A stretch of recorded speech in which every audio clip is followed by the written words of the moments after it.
기도하겠습니다. 우리가 우리에게 죄 지은 자를 사하여 준 것 같이 우리 죄를 사하여 주옵시고. 자, 우리 잠깐 기도하겠습니다. 사랑하는 하나님 아버지, 계속해서 주기도문을 저희들이 공부해 왔습니다. 주기도문 속에 담긴 주님의 뜻과 또 주님이 원하시는 그 삶을 저희들이 힘쓰고 있습니다.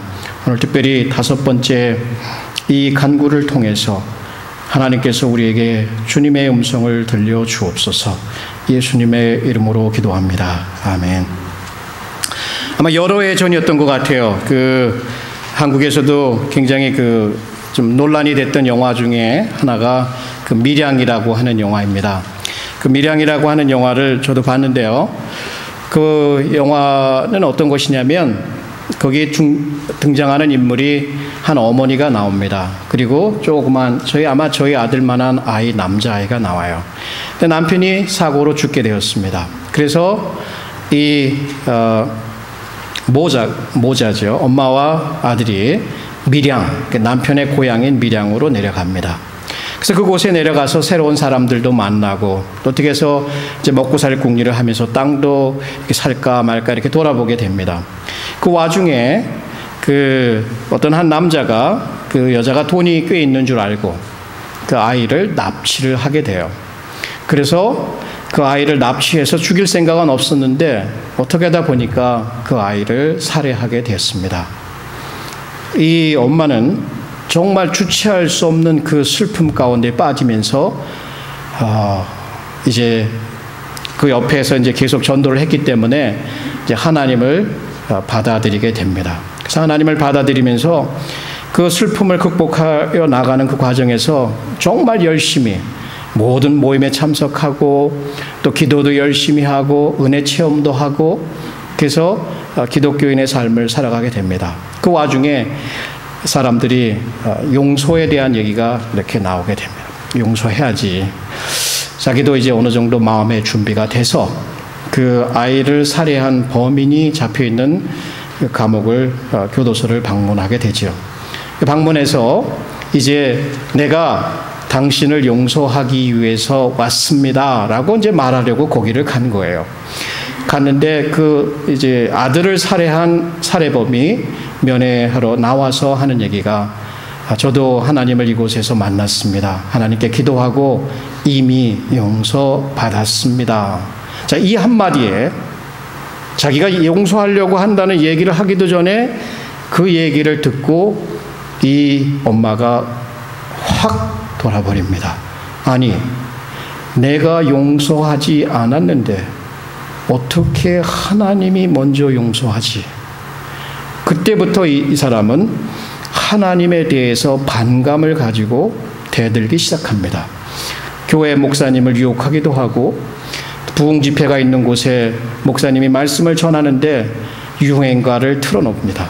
거짓말이야, 거짓말이야. 그러면서 영화가 쭉 전개돼 나갑니다. 자, 이것이 반기독교 영화라고 해서 기독교 일각에서는 그 영화 보지 말자 이런 얘기도 나왔습니다. 근데 이게 뭘 얘기하는 걸까요? 곰곰이 생각해봤는데 잘 모르는 부분도 있지만 하나님께 용서받았다고 하는 사람들, 이 사람들이 그 당사자에게 가서도 용서를 빌어야 하는 것이 아니냐, 이렇게도 생각해 볼 수 있고, 어쨌든 간에 누가 용서할 권리가 있는가? 하나님이 용서할 권리가 있는가? 아니면 그 희생당한 그 사람이 그 나에게 해를 입힌 사람을 용서할 권리가 있는가? 이런 이슈들이 여기서 대두가 되고 있습니다. 저는 그것을 다루려고 하는 것이라기보다는 어쨌든 간에 이 용서에 대한 이슈를 우리가 다룰 때에 분명한 것은 하나님의 말씀을 방문해서 그곳에서 무엇을 말하는가를 해결해 보아야 됩니다. 사실 우리는 매일 생활에 있어서 이 관계를 맺고 살아갑니다. 크게는 하나님과의 관계, 이웃과의 관계, 가족과의 관계, 직장 상사와 관계, 여러 가지 관계를 맺고 살아갈 때 이 관계는 늘 요동치는 바다와 같아요. 언제 어떻게 변할지 몰라요. 한마디의 실수, 어떤 눈초리, 혹은 어떤 행동, 사건 이런 것으로 인해서 끊임없이 위협을 받는 것이 이 관계입니다. 이 관계가 위협을 받고 깨지게 되었을 때 그렇게 살아가라고 하나님은 말씀하지 않았어요. 그 관계를 회복할 수 있는 통로가 무엇이냐면 바로 용서입니다. 하나님과의 깨진 관계가 용서함을 통해서 회복되기도 하고 우리 믿는 사람들 혹은 믿지 않는 사람들 사이에서도 용서함을 통해서 그 관계는 회복을 하게 됩니다. 그렇기에 오늘 읽은 말씀과 같이 우리가 우리에게 죄 지은 자 나오죠. 사하여 준 것 같이 우리의 죄를 사하여 주옵시고 라고 하는 이 주기도문에서 꼭 필요한 말씀. 마치 우리가 지난번에 우리에게 필요한 이 육의 양식을 구하듯이 이제 관계에 있어서 관계의 회복 얼마나 중요합니까? 우리에게는 없어서는 안 될 이 중요한 이슈에 대해서 예수님은 이렇게 여기에 기록을 해주고 있습니다. 그러나 사실 저와 여러분이 조금 솔직하다면 이 용서하는 것은 쉽지가 않아요. 어떤 사람에게 있어서는 죽기보다 싫을 정도로 내가 죽으면 죽었지 용서 못해. 내가 왜 하나님 앞에 용서를 구해? 라고 하는 문제점이 우리에게는 있습니다. 자, 그러면 오늘 우리가 이 말씀을 통해서 배울 수 있는 것은 무엇일까? 그것은 바로 이것입니다. 우리는 하나님의 용서를 구하고 용서를 실천해야 한다.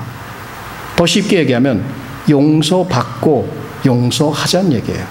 용서받고 누구한테 받아요? 하나님한테 받고 이웃을 용서하자. 자, 우리는 하나님의 용서를 구하고 용서를 실천해야 한다. 자, 이것과 관련해서 오늘 세 가지를 같이 살펴보도록 하겠습니다. 첫 번째는 죄의 빛이 있음을 시인하라. 죄의 빛이 있음을 시인하라. 도대체 이게 무슨 말일까? 원래 원어에 보게 되면 특별히 영어 성경만 보게 돼도 Forgive us our debts.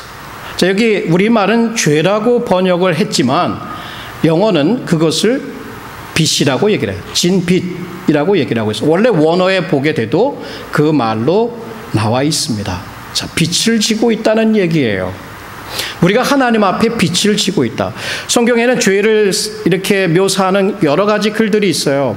활을 쏴서 쐈는데 맞히지 못하거나 미치지 못하거나 넘어갈 때 여기 라인이 있는데 그 라인을 넘어가지 말아야 되는데 발을 쑥 대밀어서 넘어가는 경우도 그렇고 길이 여기인데 길이 아니라 딴 길로 왔다 갔다 할 때 뭐 이런 것도 이런 죄의 묘사가 있는데 특별히 여기 이 부분에 있어서는 예수님께서 어떤 경제적인 용어, 재정적인 용어, 빛이라고 하는 단어를 쓰고 있습니다. 이건 돈이잖아요.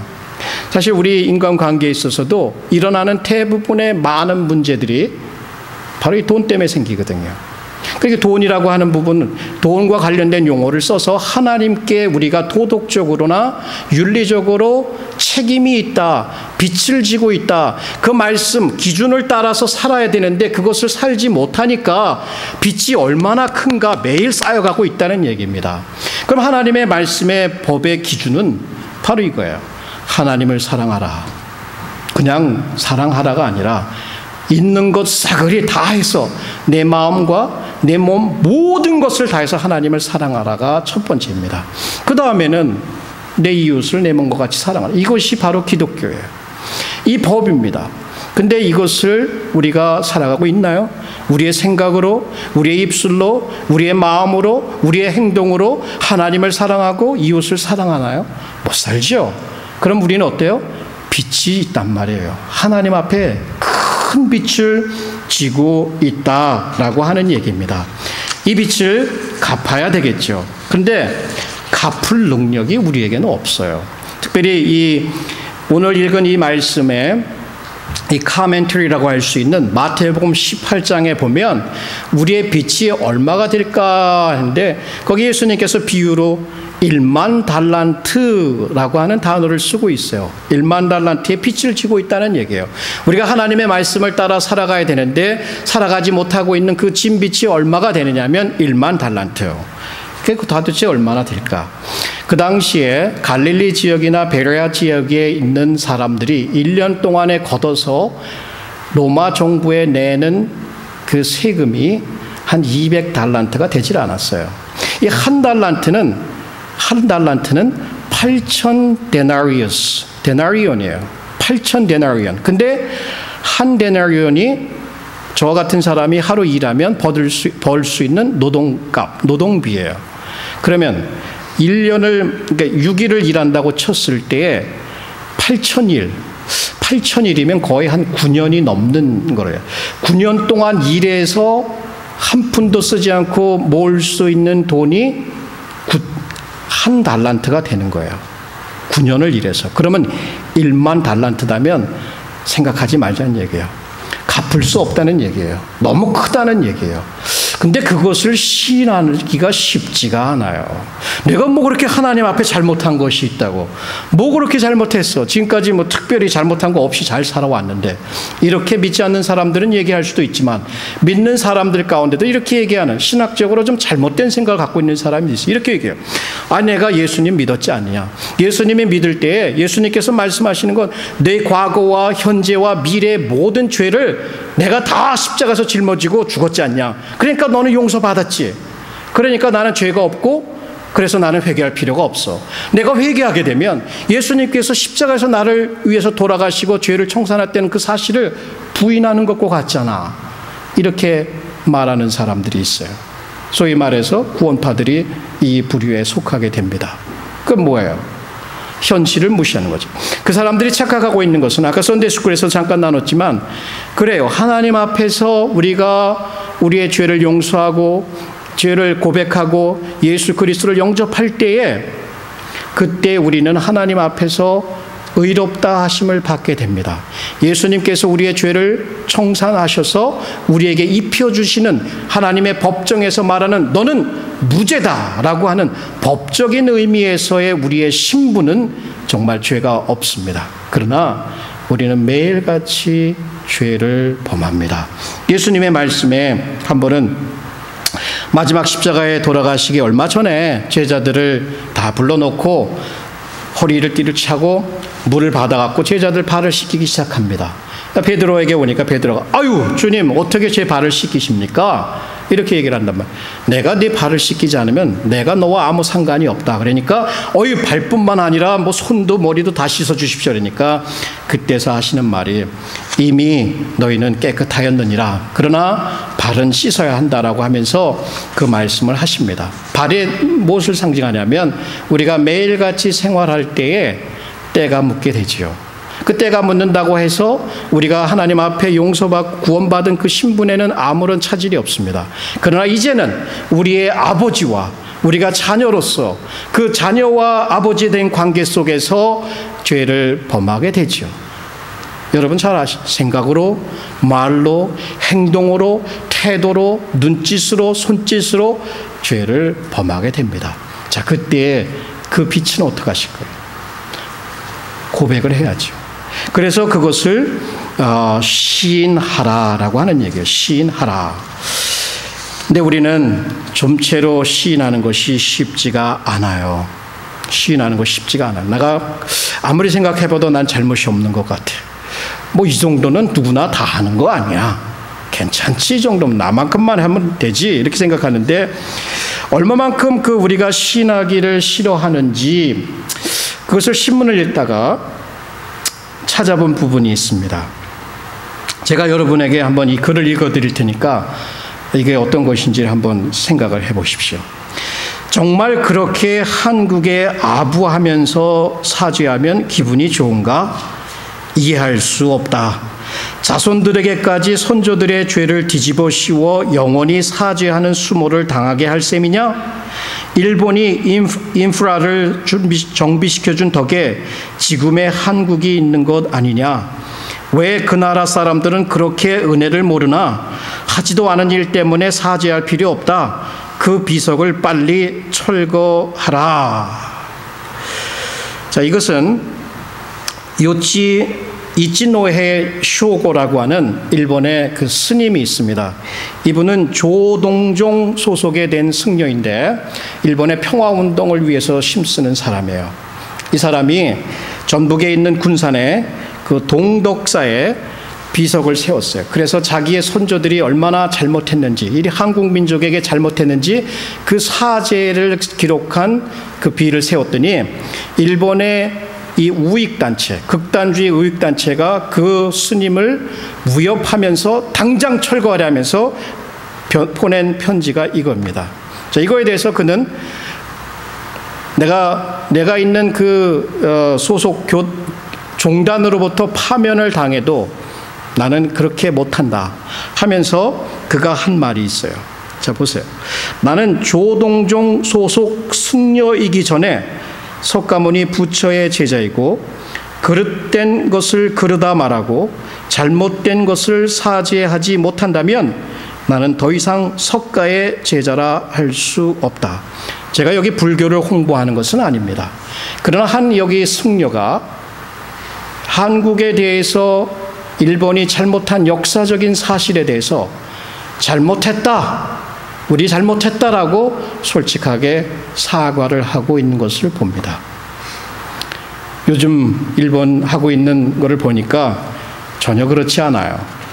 얼마 전에도 위안부에 대해서 매춘부라고 얘기하면서 군인들보다 장교보다 돈을 더 많이 벌었다라고 역사를 왜곡하면서 진실을 외면하고 사과를 하지 않고 있어요. 그래서 관계는 점점 더 악화돼 가고 있습니다.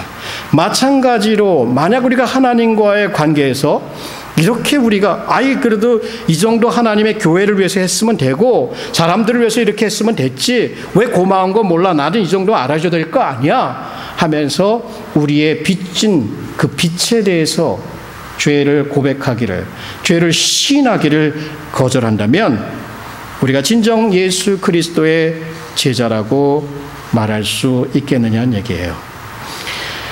우리는 이 하나님 앞에서 하나님께서 말하듯이 이것이 죄다, 너가 빚이 있다라고 하면 그것에 대해서 솔직하게 고백할 수 있어야 합니다. 잠언서 28장 13절에 이렇게 기록하고 있습니다. 자기의 죄를 숨기는 자는 형통치 못하나 죄를 자복하고 버리는 자는 불쌍히 여김을 받으리라. 여러분, 어떤 자복하지 않은 죄가 여러분에게 있으십니까? 죄인이라는 그 사실 말고도 하나님 앞에 여러분의 죄악을 생각으로 일어나는, 감정으로 일어나는, 행동으로 범하는 이것을 주님 앞에 시인하십니까? 그냥 넘어가지 마십시오. 매일매일 청산하실 것, 청산하시고 주님 앞에 솔직하게 고백하는 것, 거기서부터 용서함은 시작이 되는 겁니다. 혹시 우리가 일본 사람들처럼 역사를 왜곡하고 진실을 왜곡하고 아니야 해봐야 우리만 손해지요. 두 번째, 이 고백한다, 주님 앞에 고백하는 것은 하나이지만 또 한 가지가 있습니다. 그것은 뭐냐면 죄의 빛에 대하여 하나님의 긍휼을 의지하라. 자, 죄의 빛에 대하여 하나님의 긍휼을 의지하라. 자, 우리의 빛은 너무나 많습니다. 갚을 수 없지요. 그래서 우리가 할 수 있는 것은 뭐냐면 하나님의 불쌍히 여기시는 그것을 의지하는 것이에요. 다른 것이 없어요. 그저 하나님 앞에 나와서 회개할 때, 죄를 고백할 때 주님의 그 불쌍히 여기심을 바라고 그 앞에 마음을 찢고 토로하는 것, 그것이 필요하다는 얘기입니다. 사람들은 그저 입술로 잘못했다라고 하는 것에 그칠 수 있지만, 그러나 하나님의 마음이 얼마나 우리의 죄로 인해서 찢어질까 느껴볼 수 있어야 됩니다. 그리고 그 아버지의 마음이 찢겨짐에도 불구하고 그 아들을 희생시키면까지 우리를 구원하신 그 하나님의 긍휼히 여기시는 사랑을 우리 마음에 느낄 수 있어야 됩니다. 그리고 그것을 느끼고 그것을 의지하기에 이제 내가 죄 용서 받았다라는 것까지 확신할 수 있어야 합니다. 그렇다면 우리 하나님은 어떤 분이신가? 제가 예배 시작하면서 읽었던 그 부분입니다. 다시 한번 여러분에게 인용해 드리겠습니다.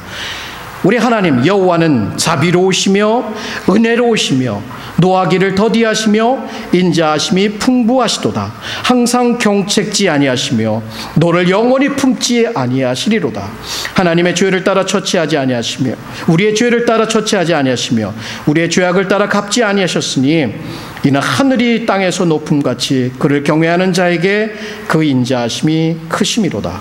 동이 서에서 먼 것 같이 우리의 죄가를 우리에게서 멀리 옮기셨으며 아비가 자식을 불쌍히 여긴 같이 여호와께서 자기를 경외하는 자를 불쌍히 여기시느니라. 정말 하나님이 구하시는 제사는 상한 심령입니다. 하나님 앞에 상하고 통회하는 마음을 주께서는 결코 멸시치 않으실 것입니다. 자, 왜 우리가 그분의 긍휼을 의지해야 되는가? 우리는 정말 우리의 의에 있어서는, 우리의 삶에 있어서는 하나님 그 말씀대로 살아갈 수 있는 능력이 우리에게 없음을 솔직히 고백하기 때문입니다.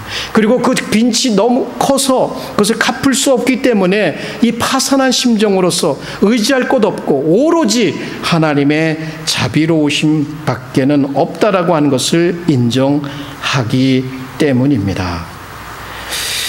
여러분, 그러나 이러한 마음을 짓고 정말 그분의 자비를 의지하는 것이 우리에게 있는가 한번 자문해 보아야 할 것입니다.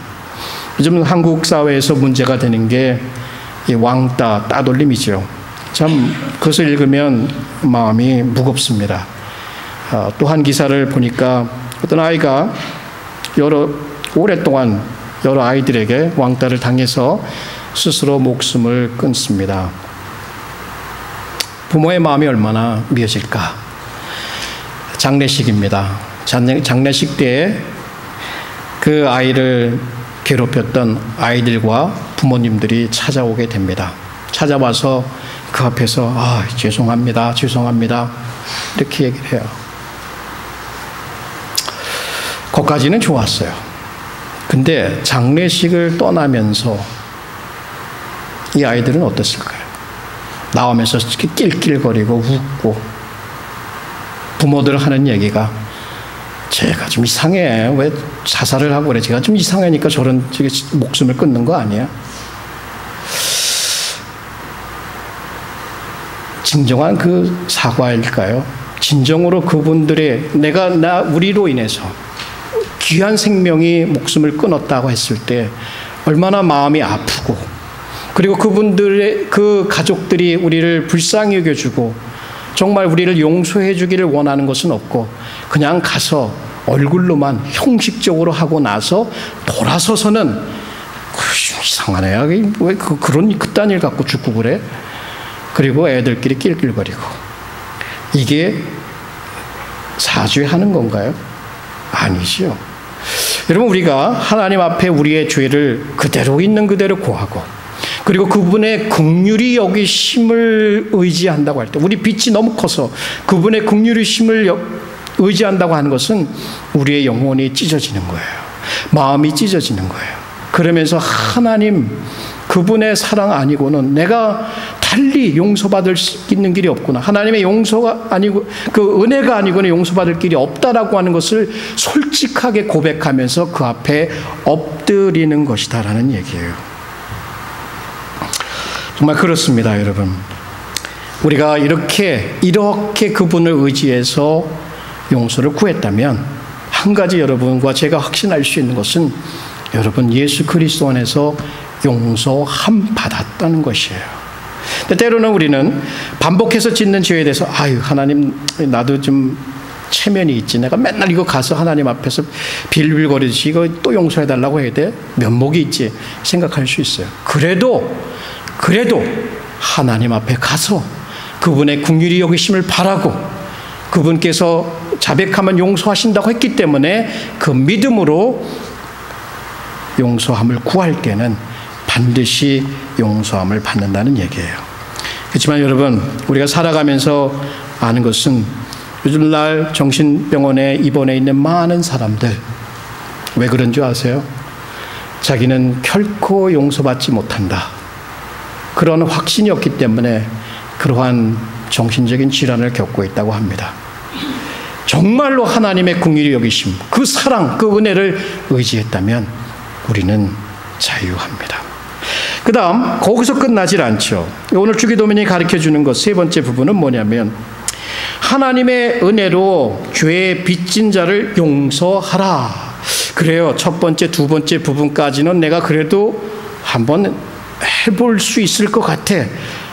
근데 세 번째 부분에 오니까 이것은 굉장히 어려움을 느낄 수 있는 부분입니다.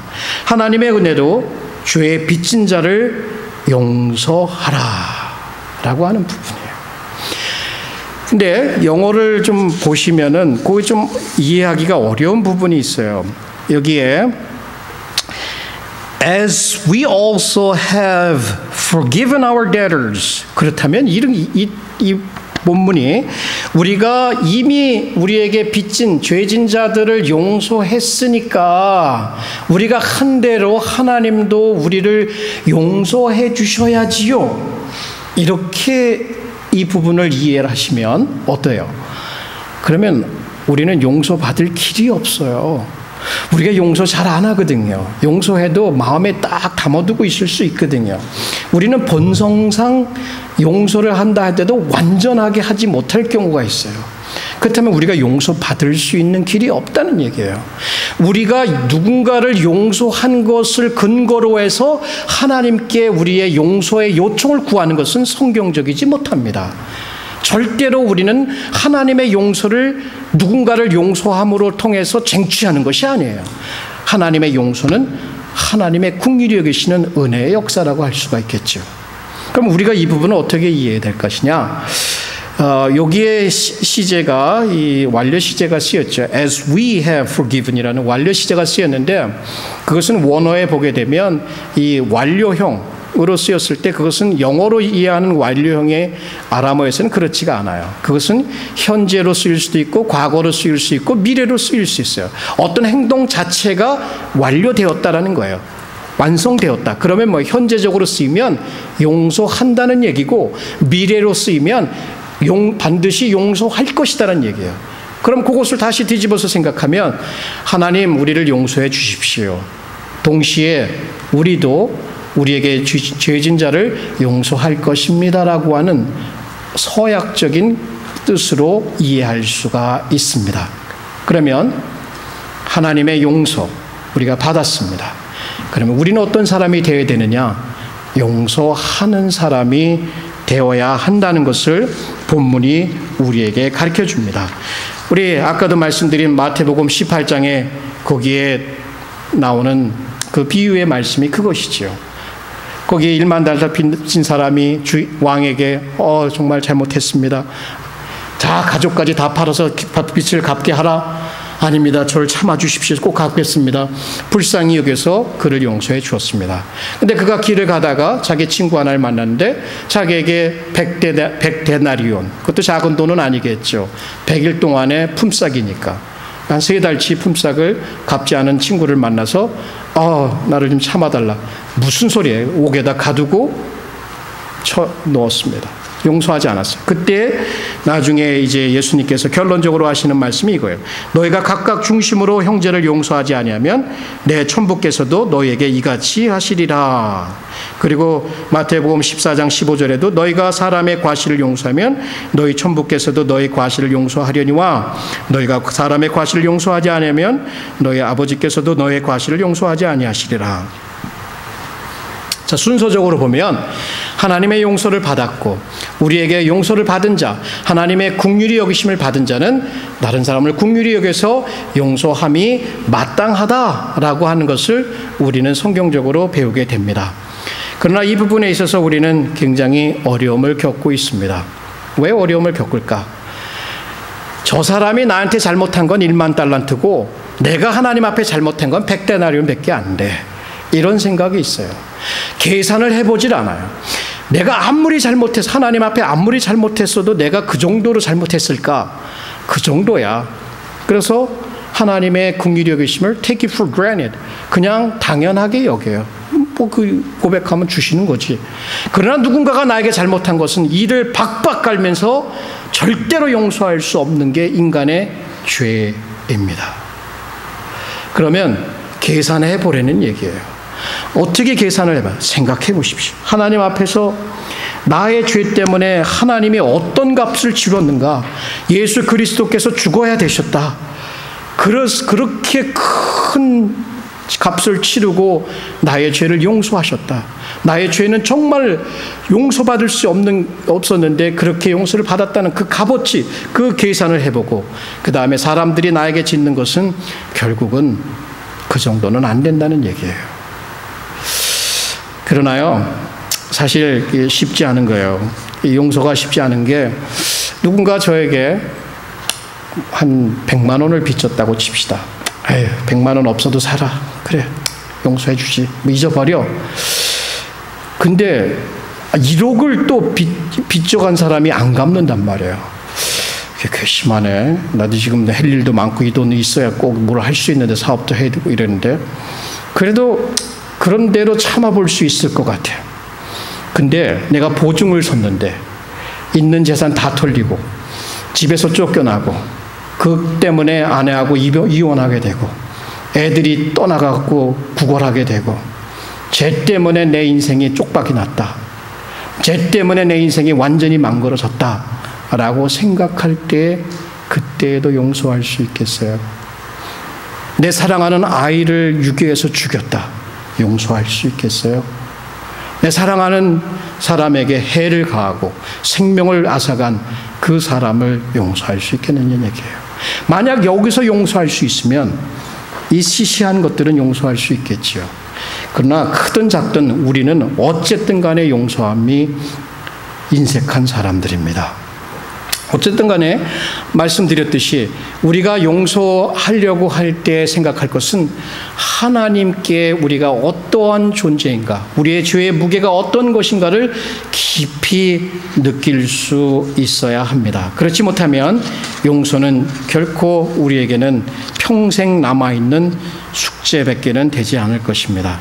그러나 진정으로 용서하는 사람들에게 있어서는 평화와 자유가 찾아오게 됩니다.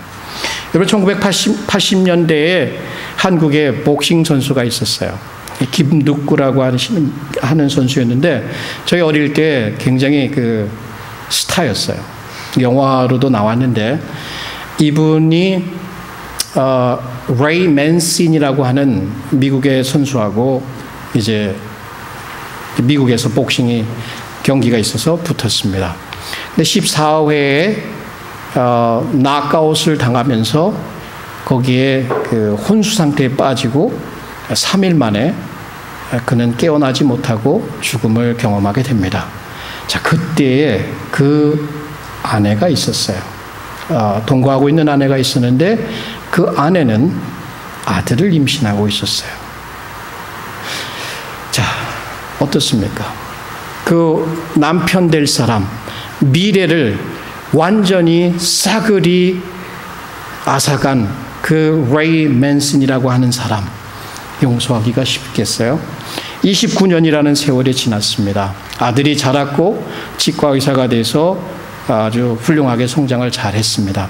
그러나 그 사이에 이 맨슨이라고 하는 사람은 30년을 죄책감 가운데 살아왔고 또 자기 자신이 그렇게 열정적으로 좋아하던 박싱을 관두게 됐고 묻혀서 사람들의 세상에 묻혀서 살아가게 됐어요. 그러나 이 두 가정이 극적으로 만나게 됩니다. 만나서 이렇게 말합니다. 맨시니가 북받치는 감정에 눈물을 훔치면서 하는 말이, 제가 비로소 편히 살 수 있을 것 같습니다. 그러니까 김두구 선수의 아들 김지환 씨가 말했어요. 그래요, 이제 아저씨도 편하게 사실 때가 됐어요. 난 그 사건 이후 평생을 죄책감 속에 파묻혀 살았습니다. 복싱에 대한 열정도 다 사라졌어요. 지환 씨가 말합니다. 건강을 위해서라도 빨리 그만두시길 잘했어요. 란 농담 후에 어려운 고백을 했습니다. 저도 사실 경기를 본 뒤 당신을 위해 증오심이 생겼어요. 하지만 차분해진 상태에서 다시 믿음이 생겼죠. 아버지가 돌아가신 것이 당신 잘못이 아니라는 믿음이죠. 그 아내 영미 씨는 눈물을 뚝뚝 흘렸습니다. 제가 아기를 가지고 있었잖아요. 저한테는 하늘이 무너져 내렸던 것이었어요. 어떻게 혼자 아이를 키울 수 있을까 걱정됐죠. 하지만 이렇게 만나니 우리 가족과 맨시니 가족이 칠흑 같은 과거에서 비로소 해방된 것 같아요. 예, 용서는 서로 화합을 갖다 주고 서로에게 평화를 갖다 주고 서로에게 자유를 갖다 준다는 얘기예요. 그러나 우리가 이러한 능력이 있습니까? 정말 누군가를 진정으로 용서할 수 있는 능력이 있어요? 하나님의 은혜가 아니고는 안 됩니다. 하나님의 십자가의 은혜를 정말 실제적으로 우리의 영혼이 느끼고 그것 때문에 내가 용서받았다는 것을 외치지 않고는 할 수가 없어요. 또 다른 예화가 2006년 2월 6일 여러분도 기억하실지 몰라요. 펜실바니아 있는 아미시 공동체에서 로버츠라고 하는 한 아버지가 그 초등학교를 들어가서 거기서 총기를 난사하게 됩니다. 그때 그 어린 아이들 5명이 죽고 5명이 심각한 다치게 됩니다. 그래서 전 미국이 굉장한 슬픔 가운데 잠겨 있을 때 갑자기 놀라운 일이 발생되었습니다. 그것은 이 아미시 공동체에 있었던 이 사람들이 로버츠 가족을 방문합니다. 로버츠도 그 가족에서는 아버지가 되기도 하고 남편이 되기도 하고 아들이 되었잖아요.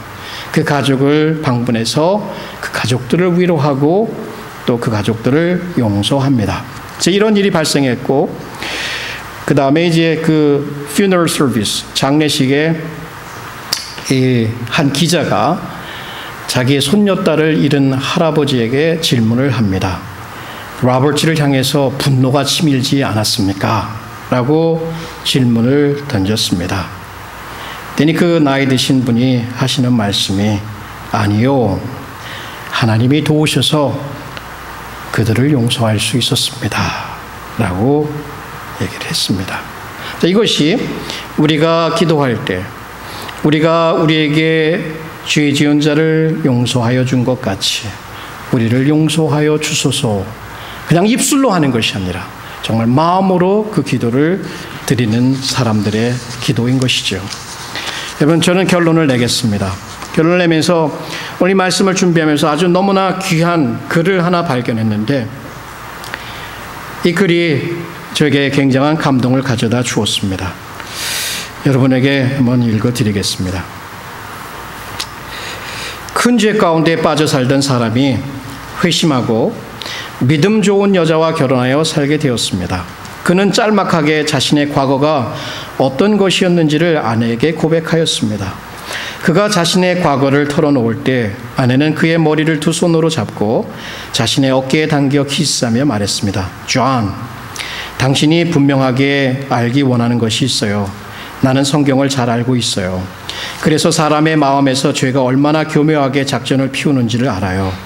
존, 당신은 온전히 회심한 사람인 것을 알아요. 하지만 당신에게는 여전히 옛 성품이 있어요. 그리고 앞으로 곧 배우게 되겠지만 아직은 하나님의 길에 대하여 온전히 가르침을 받지 않았어요. 사탄은 당신의 믿음 생활을 무너뜨리려 무엇이든 할 것이고 당신을 어떻게든 유혹하려고 애쓰고 있어요.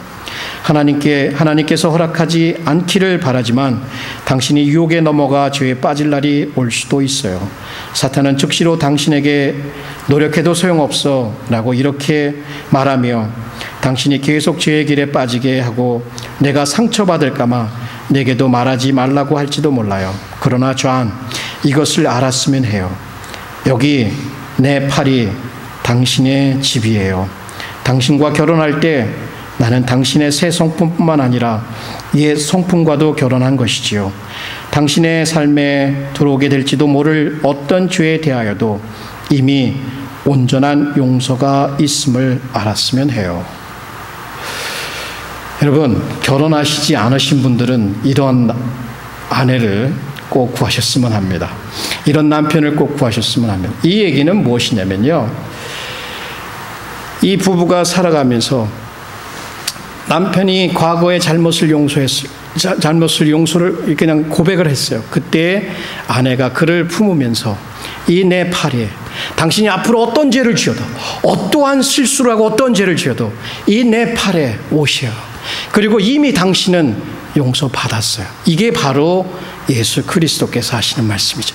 우리의 신랑 되신 분께서 그래 죄를 지었어도 내게 와서 여기에 기대라. 내가 용서하여 주었다. 고백하면 되는 것이죠. 고백하면 되는 것이죠. 그리고 이 여인처럼 당신이 그런 과거가 있었어. 왜 말하지 않았어? 결혼하지 말았어야 되는데. 이렇게 얘기하지 않잖아요. 그대로 품고 용서할 수 있는 것. 자, 오늘 이것이 오늘 우리가 생각한 모든 내용을 요약해 주고 있습니다. 우리의 큰 죄, 하나님 앞에 고백하셔요. 그분의 그 자비하심 의지하세요.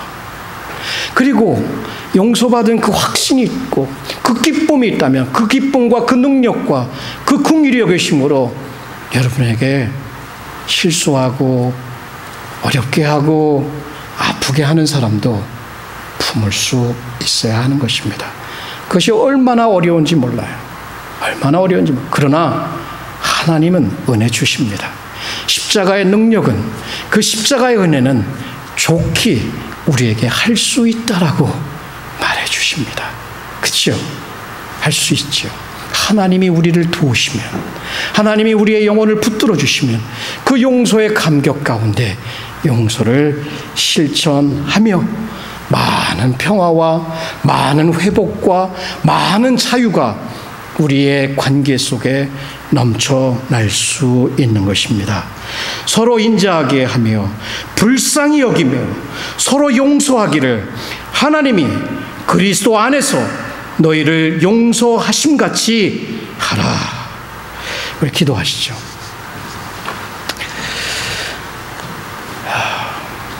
저는 일일이 오늘 어떠한 실수, 어떠한 아픔, 어떠한 죄, 어떠한 고통이 있는지 일일이 열거하지 않았습니다. 내가 그런 것을 누군가로부터 받았다면, 혹시 내가 그런 것을 누군가에게 주었다면 그 대상이 하나님이든 그 대상이 나의 아내든 나의 남편이든 나의 이웃이든 나의 친구든 우리는 용서받아야 하며 용서해야 하는 그런 사람임을 깨달았습니다. 우리 주님 다시 한번 우리의 영혼을 붙들어 주셔서 우리 온전히 세워질 수 있도록 하나님의 은혜를 구하십시다. 기도하시죠.